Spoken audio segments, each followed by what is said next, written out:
Imaginez, vous avez un entretien d'embauche. Vous choisissez vos vêtements, vous préparez vos réponses, vous vous entraînez à sourire, à serrer la main fermement. Pendant l'entretien, vous pesez chaque mot, vous présentez la meilleure version de vous-même. En un mot, vous jouez un rôle. Maintenant, imaginez que cet entretien ne se termine jamais, que chaque moment de votre vie, un café avec un ami, une réunion, un dîner de famille, même un message sur les réseaux, est une scène où vous jouez une version de vous-même. Bienvenue dans le monde d'Erving Goffman, l'un des plus grands sociologues du XXe siècle et l'auteur d'un livre fascinant, La mise en scène de la vie quotidienne.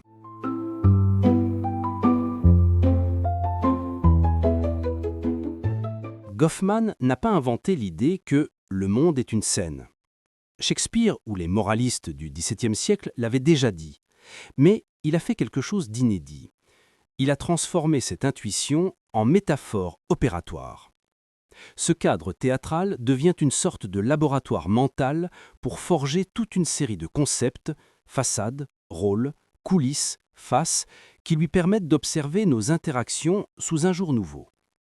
Grâce à cette métaphore, il ne parle plus de la société en général, mais de la société en train de se faire, à chaque instant, entre des individus qui se regardent, s'ajustent, se jugent, se soutiennent.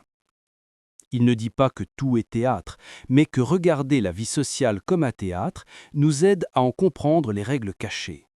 La manière dont nous contrôlons l'image que nous donnons, dont nous gérons les impressions, dont nous collaborons, souvent inconsciemment, pour maintenir une certaine réalité partagée.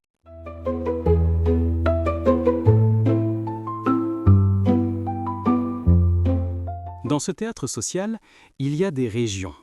La scène, ou région antérieure, c'est l'espace public de la performance.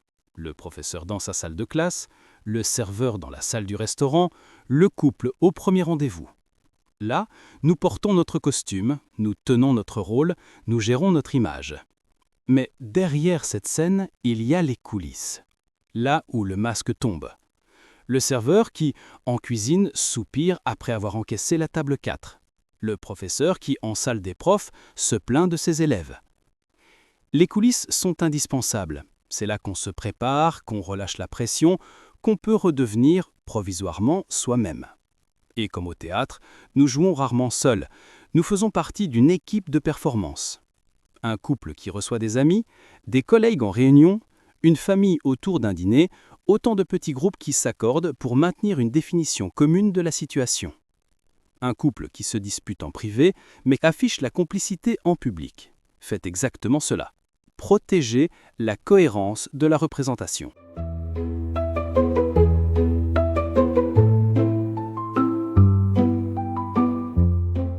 Mais alors, si nous jouons sans cesse, où se cache le vrai moi? La réponse de Goffman est déconcertante. Il ne dit pas que nous sommes faux, ni hypocrites. Il dit que le soi n'existe pas en dehors de ses performances. Que notre identité n'est pas une essence cachée derrière le masque, mais un effet produit par nos interactions. Nous devenons nous-mêmes en jouant devant les autres, en endossant, ajustant, rejouant sans fin nos rôles sociaux. Mais attention, Goffman n'est pas dupe de sa propre métaphore. À la fin de son livre, il prend soin de préciser qu'il ne faut pas la pousser trop loin. Ce vocabulaire théâtral n'est pour lui qu'un outil, une lentille provisoire. Il ne dit pas que la vie est une pièce de théâtre. Il dit qu'en l'observant comme si c'en était une, on en comprend mieux les règles implicites. C'est ce qui fait la force de Goffman, cette distance ironique, presque malicieuse. Il nous donne les moyens d'analyser notre propre mise en scène, puis nous invite à quitter la salle pour observer le théâtre lui-même.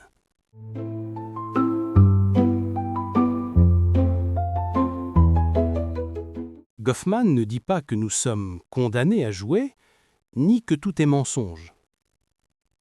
Il nous montre que la vie sociale existe grâce à ces performances. C'est parce que nous ajustons nos gestes, nos paroles et nos comportements aux attentes des autres que la société fonctionne. Nos interactions quotidiennes, sourire, politesse, petite mise en scène, sont les fils invisibles qui tissent le lien social. La scène n'est pas l'opposé de la vérité. C'est là que la réalité sociale se construit, dans un équilibre subtil entre sincérité et adaptation aux règles implicites. Jouer un rôle, ce n'est pas tricher, c'est participer au tissu vivant de la société. Dans notre prochain épisode, nous quitterons les interactions quotidiennes pour plonger dans la grande histoire et les luttes de pouvoir. Nous partirons sur les traces de Karl Marx et de son 18 Brumaire de Louis-Napoléon pour comprendre comment les structures sociales façonnent les destinées collectives. D'ici là, observez autour de vous. Quel rôle jouez-vous? Quelle face préservez-vous?